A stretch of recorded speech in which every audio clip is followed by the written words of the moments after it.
আমরা পরিবার থেকে কিছু শিখতে পারি আর না পারি, একটা জিনিস শিখেছি, মানুষকে অবহেলা কীভাবে করতে হয়।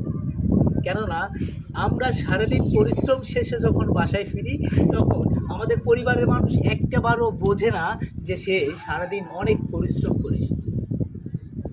কিন্তু